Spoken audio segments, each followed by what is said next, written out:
आइए बच्चों बात करते हैं डायनामिक्स ऑफ सर्कुलर मोशन की। सर्कुलर मोशन में क्या क्या पैरामीटर्स की हमें काइनेमेटिक्स को स्टडी करने के लिए जरूरत पड़ती है या हमें उसके मोशन को डिफाइन करने के लिए जरूरत पड़ती है, यह हमने अभी तक देखा था।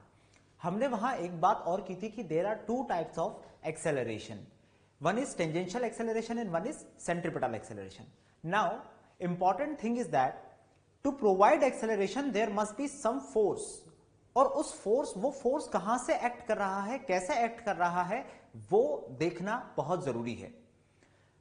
और उसी चीज की स्टडी करना हम कहते हैं उसको डायनामिक्स ऑफ सर्कुलर मोशन। अगर हम स्टडी कर रहे हैं फोर्स एनालिसिस की, सर्कुलर मोशन का फोर्स एनालिसिस कर रहे हैं, that is dynamics of the circular motion. अब हमारे पास, हमने भी देखा था कि हमारे पास दो तरीके के सर्कुलर मोशंस हैं, एक यूनिफॉर्म सर्कुलर मोशन और एक non uniform circular motion. Uniform circular motion जिसमें स्पीड कांस्टेंट है and there is only one acceleration that is required, that is centripetal acceleration to change the direction of the particle. वहां केवल और केवल direction में change आ रहा है, speed constant थी तो यूनिफॉर्म सर्कुलर मोशन, और एक था नॉन यूनिफॉर्म सर्कुलर मोशन जिसमें स्पीड वेरिएबल है, दो तरीके के एक्सेलरेशंस हैं, तो दो तरीके के फोर्स वहां पर एक्ट कर रहे होंगे या किसी फोर्स से हम दो तरीके के फोर्सेस को प्रोड्यूस करेंगे। यही सारी स्टडीज हमारे पास डायनामिक्स में आती है। तो सबसे पहले हम बात करते हैं यूनिफॉर्म सर्कुलर मोशन की, dynamics of uniform circular motion. Remember, for uniform circular motion, अभी हमने ये बात की है, for uniform circular motion we need a force called centripetal force. एक फोर्स हमें रिक्वायर्ड है जिसे हम बोलते हैं सेंट्रीपिटल फोर्स। अब अगर आपको सेंट्रीपिटल फोर्स की रिक्वायरमेंट है तो सेंट्रीपिटल फोर्स कैसे आएगा, कहां से आएगा? Centripetal force is not a practical force, ये हमने पहले भी चर्चा की थी। अगर प्रैक्टिकल फोर्स नहीं है तो फोर्स आया कहां से?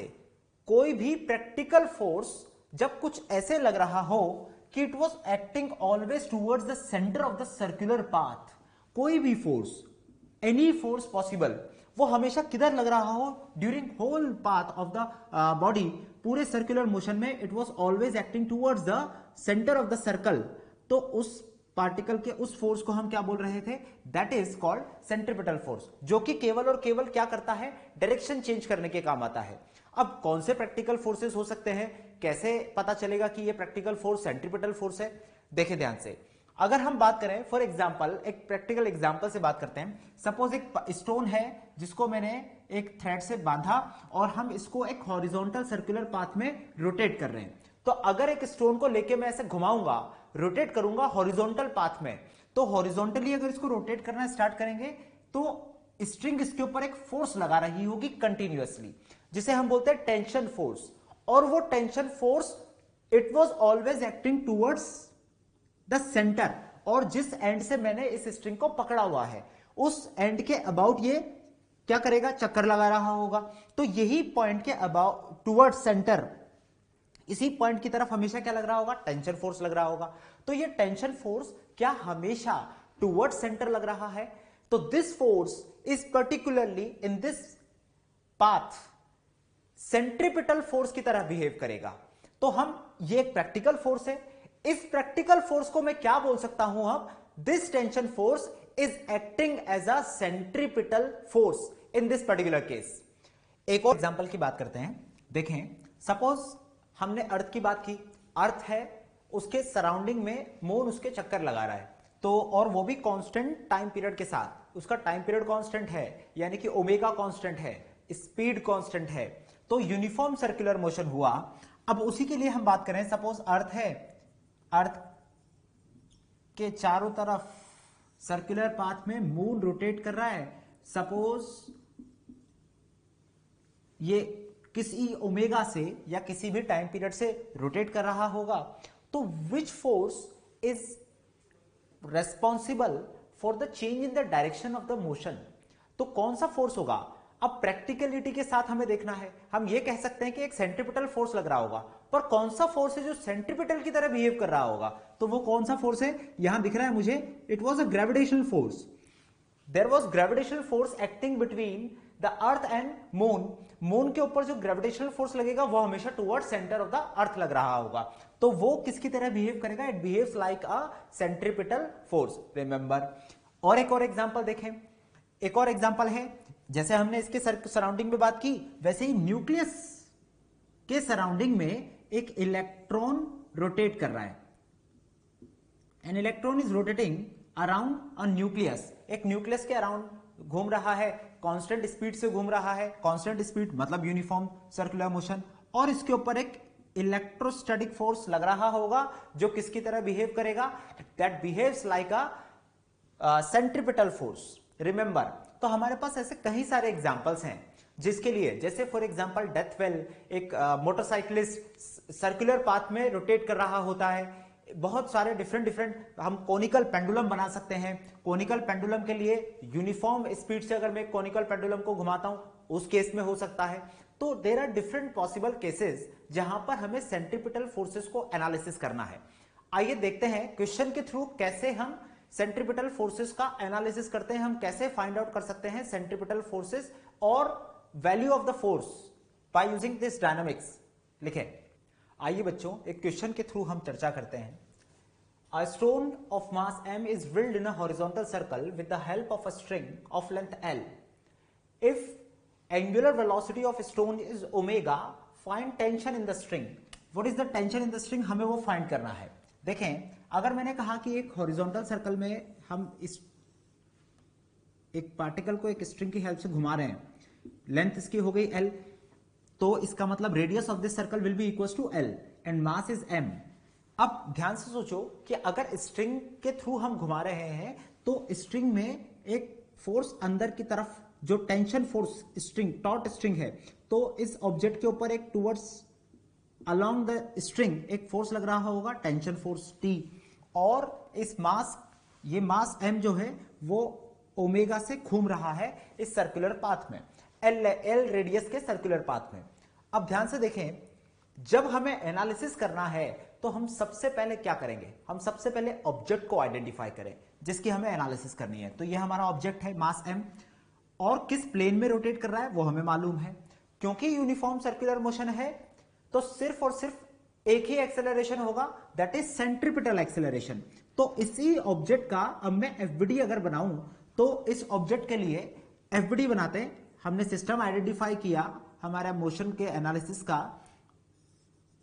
टूवर्ड्स सेंटर एक फोर्स लग रहा था T, और ये ओमेगा से क्योंकि घूम रहा है, L लेंथ का रेडियस है, तो इसके ऊपर एक टूवर्ड सेंटर क्या लग रहा होगा, एक सेंट्रीपिटल एक्सेलरेशन होगा.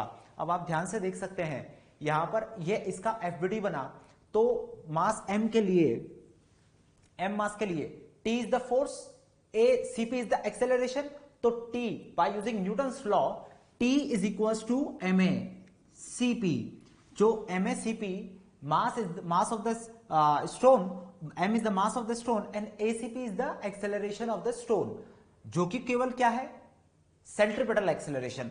तो t is equal to mv square by r भी लिख सकता हूं क्योंकि acp, और जो हमें गिवन है हम उसकी टर्म्स में अगर लिखें तो mr ओमेगा स्क्वायर, जहां r की वैल्यू मुझे गिवन है, that is equal to l. तो ml omega square will be the tension in this string. आप ध्यान से देखिए सारी क्वांटिटीज मुझे गिवन है, और T will be the tension in the string. String के अंदर कितनी टेंशन आ जाएगी, T, और किसके बराबर होगी वो हम लिख सकते हैं. लिख ले यहां पर, और बात करते हैं, स्टेप्स देखते हैं कैसे हम इसका एनालिसिस करते हैं. आइए बच्चों बात करते हैं कैसे हमें क्या क्या स्टेप्स फॉलो करने हैं to analyse dynamics of circular motion. कैसे किसी भी पर्टिकुलर मोशन को हम एनालाइज करेंगे, सर्कुलर मोशन को हम एनालाइज करेंगे. ध्यान से देखें, पहला स्टेप जो हमें यूज करना है हमेशा किसी भी क्वेश्चन के लिए, determine and define the system and recognise the plane of motion. किस सिस्टम को आप यूज करेंगे, क्या कौन सा सिस्टम आपका सर्कुलर मोशन कर रहा है, सबसे पहले उस सिस्टम को रिकॉग्नाइज करें, प्लेन ऑफ मोशन रिकॉग्नाइज करें, और on which it is performing circular motion, जहां वो जिस प्लेन में वो सर्कुलर मोशन कर रहा है। दूसरा पॉइंट जो हमारे लिए important, that is to find the centre of the circle and the radius of the circle. जिस सर्कल में, जिस सर्कुलर पाथ में वो रोटेशन कर रहा है, सर्कुलर मोशन कर रहा है, वहां हमें उसका रेडियस और सेंटर फाइंड करना है, डिटरमाइन करना है। Then define the axis, this is most important, define the axis along the tangential direction and radial direction. एक रेडियल डायरेक्शन में और एक टेंजेंशियल डायरेक्शन में हम क्या करेंगे, एक्सिस को डिफाइन करें। Then if it is required, अगर ऐसा रिक्वायरमेंट हो तो थर्ड एक्सिस और डिफाइन कर लेते हैं which is perpendicular to both the axis. तो हमारे पास तीनों एक्सिस हो जाएंगी, तीनों डायरेक्शंस आ जाएंगी। और इंपॉर्टेंट है कि रेडियल और टेंजेंशियल डायरेक्शन तो हम डिफाइन करें ही सही। चौथा last point, apply Newton second law. Newton second law apply करें अलोंग ईच एक्सिस। हमने क्या कहा, हमने डिफाइन किया रेडियल डायरेक्शन, टेंजेंशियल डायरेक्शन, और थर्ड एक्सिस हमने एक और डिफाइन कर ली which is perpendicular to radial and tangential direction. इन तीनों डायरेक्शंस में हम सारे फोर्सेस लिखें, एक्सेलरेशंस लिखें, और उसके बाद हम तीनों डायरेक्शंस में ही न्यूटन सेकंड लॉ की इक्वेशन लिखना स्टार्ट करें। तो जब हम न्यूटन सेकंड लॉ इक्वेशन लगाएंगे, that will be final and conclusive net force in each direction, वो हमें फोर्स की वैल्यूज दे देगा। This is how we use to analyse in dynamics of circular motion. लिख लें, इसी के थ्रू हम क्वेश्चंस की भी बात करते हैं। बच्चों स्टार्ट करते हैं क्वेश्चन से। व्हाट इज द क्वेश्चन, देखें, 3 identical particles are joined together by a thread as shown in the figure. ये फिगर हमें दिया हुआ है और 3 पार्टिकल्स हमने, 3 आइडेंटिकल पार्टिकल्स है तो तीनों का मास हमने इक्वल ले लिया और तीनों एल लेंथ के स्ट्रिंग्स से ज्वाइन किए हुए हैं। All 3 particles are moving in the horizontal circle about O with constant angular velocity omega. एक कांस्टेंट एंगुलर वेलोसिटी से हॉरिजॉन्टल सर्कल में हम इनको घुमा रहे हैं, है ना। हम अज्यूम भी कर सकते हैं कि कैसा रोटेशन होगा। अब हमने इसका एक पार्टिकल को लिया, इसको हम मान लेते हैं ए, ये बी एंड ये सी। तो तीनों कैसे एक सर्कुलर पाथ में तीनों अपने अपने रेडियस में रोटेट कर रहे हैं। नाउ देन द रेशो, अच्छा इनकी एंगुलर वेलोसिटी कितनी है, omega, it is given about O, constant angular velocity से घूम रहे हैं, ओमेगा हम मान लेते हैं वो। Then the ratio of the tensions in the 3 section of the string will be, तीनों सेक्शन में कितनी स्ट्रिंग में क्या होगी टेंशंस, क्या रेशो होगा टेंशंस का, वो हमें फाइंड करना है। तो सबसे पहले तो हम अज्यूम कर लेते हैं कि इनमें कुछ टेंशंस होगी। सपोज इसमें टेंशन है T1, इसमें टेंशन है T2 और इसमें टेंशन है T3। T1, T2 और T3 हमने इनकी टेंशंस को अज्यूम कर लिया। अब क्योंकि ये तीनों एक सर्कुलर पाथ में चल रहे होंगे तो हमें सबसे पहले हमने जो स्टेप्स लिए थे उन स्टेप्स के अकॉर्डिंग चलना है। पहला स्टेप हमारा था कि हम आइसोलेट कर लें और सिस्टम को डिफाइन कर लें। हमारा सिस्टम क्या है, ए, बी और सी, हमारे पास 3 सिस्टम है और तीनों सिस्टम्स के लिए हम बात करेंगे अलग अलग। 3 सिस्टम हो गए, तीनों सिस्टम अपने अपने मोशन में होंगे। दूसरा हमारा केस था कि तीनों सिस्टम्स, जो भी आप सिस्टम कंसीडर करोगे उसका सेंटर और उसका रेडियस डिफाइन करें। तो अगर आप ध्यान से देखें, ए सिस्टम के लिए अगर बात कर रहा हूं, ए पार्टिकल के लिए बात कर रहा हूं, तो इसका रेडियस हो गया एल, क्योंकि ये एल लेंथ के सर्कल में घूमेगा। बी के लिए बात करेंगे तो 12 लेंथ का रेडियस हो जाएगा और वो 12 लेंथ के रेडियस में घूम रहा होगा। ऐसे ही अगर सी वाले पार्टिकल के लिए बात करेंगे तो 3L लेंथ के रेडियस में सर्कल करेगा। तो तीनों का सर्कल पता है, तीनों का सेंटर पता है, दूसरा स्टेप भी क्लियर। तीसरा पार्ट है कि हम इनका एफबीडी बनाएंगे और उसमें हम इनके लिए टेंजेंशियल और एक्सियल डायरेक्शन में फोर्सेस को लिखते हैं, क्योंकि हमने कहा था कि सारे पार्टिकल्स, जितने भी पार्टिकल्स होंगे, जो भी सिस्टम हमारा होगा, उसके सारे एक्सेलरेशंस, फोर्सेस को हम 2 डायरेक्शंस में अज्यूम करेंगे, एक टेंजेंशियल और एक towards centre, that is along the radial direction में। ए पार्टिकल के लिए बात करते हैं। फॉर ए सबसे पहले एफबीडी की बात कर रहे हैं। ए पार्टिकल का एफबीडी, ये रेडियल डायरेक्शन हो गया, ये टेंजेंशियल डायरेक्शन हो गया, तो टुवर्ड्स सेंटर की तरफ लग रहा है T3 और बाहर की तरफ लग रहा है T2। मास m, ए पार्टिकल की बात कर रहे हैं। और एक और पॉइंट, जब हम एफबीडी बनाते हैं तो हमें ध्यान रखना होता है कि हम एक एक्सेलरेशन भी लिखें, जो कि यहां पर कौन है, केवल और केवल सेंट्रीपिटल एक्सेलरेशन, तो centripetal acceleration toward centre ACP लग रहा होगा। एसीपी को भी मैं यहां लिख देता हूं ए, क्योंकि हमें मालूम है ए की एक्सेलरेशन है, ए मान लिया, ए पार्टिकल के लिए है, क्योंकि इसकी इक्वेशन अब हम लिख सकते हैं। फॉर बी, अभी केवल एफबीडी बना रहे हैं, फॉर बी के लिए बात करें, बी पार्टिकल मास एम, ये वर्टिकल, ये टुवर्ड्स, ये टेंजेंशियल डायरेक्शन, और ये सेंट्रीपिटल या हम कहें टुवर्ड सेंटर या रेडियल डायरेक्शन। अंदर की तरफ टेंशन फोर्स लग रहा है T2, बाहर की तरफ T1। टुवर्ड सेंटर एक एक्सेलरेशन आएगा जिसको मैं नाम दे देता हूं AB। फॉर सी के लिए अगर बात करेंगे तो सी के लिए भी सिमिलरली हम अगर देखें, एक पार्टिकल है जिसका मास m, टुवर्ड सेंटर एक एक्सेलरेशन है, और एक ही फोर्स अब लग रहा है क्योंकि केवल एक अकेला T1 फोर्स लग रहा है अंदर की तरफ, तो T1 और AC जो अंदर की तरफ इसके ऊपर होगा। तीनों पार्टिकल्स के, तीनों सिस्टम्स के हमने एक्सेलरेशन, तीनों सिस्टम्स के लिए एक्सेलरेशन डिफाइन कर दिया, फोर्स डिफाइन कर दिया, और एफबीडी पूरा कंप्लीट है। अब इनकी इक्वेशन लिखते हैं। Last step that is forming the equations of the NLM second law of motion. Second law of motion की इक्वेशन बनाते हैं तीनों एफबीडी के लिए। इसके लिए अगर फर्स्ट वाले के लिए देखेंगे तो देखें, टुवर्ड सेंटर एक्सेलरेशन है T3 minus T2 is equal to ma। T3 minus T2 is equal to m into acceleration of A, और A का एक्सेलरेशन यहां ध्यान से देखें क्या होगा, that is R omega square, centripetal acceleration है तो L omega square, mL omega square. Clear ये पॉइंट। नेक्स्ट इसी के लिए बात करें, B के लिए बात करते हैं तो देखें ध्यान से, टुवर्ड सेंटर एक्सेलरेशन है तो T2 minus T1, T2 minus T1 is equal to ma।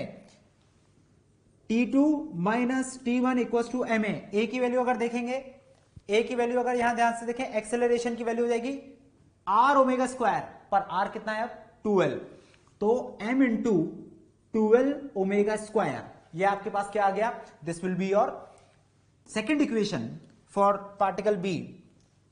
C particle के लिए केवल एकमात्र फोर्स है T1, और T1 equals to ma। A की वैल्यू, एक्सेलरेशन की वैल्यू 3L ओमेगा स्क्वायर, तो 3L ओमेगा स्क्वायर। T1 आ गया हमारे पास 3mL omega square.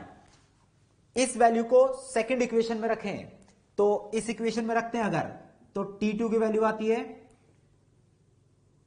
2mL square है, 3mL स्क्वायर ऐड होगा तो 5mL square, mL omega square.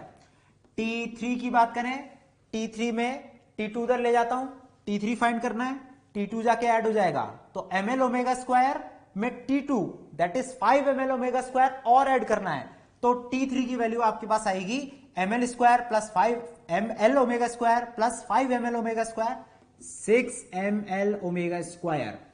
T1 आ गया, T2 आ गया, T3 आ गया। नाउ इन तीनों का रेशो, इनके रेशो की अगर बात करें तो T1 is to T2 is to T3, ये रेशो आपके पास आएगा। ध्यान से देखें, T1 3 times of mL omega square, 5 times of mL omega square, 6 times of mL omega square. Directly मैं रेशो लिख रहा हूं, that is 3 is to 5 is to 6। This is T1 is to T2 is to T3। Simply हम define कर सकते हैं, आपको पता होना चाहिए कैसे हम निकालेंगे। लिख लें, आगे बात करते हैं।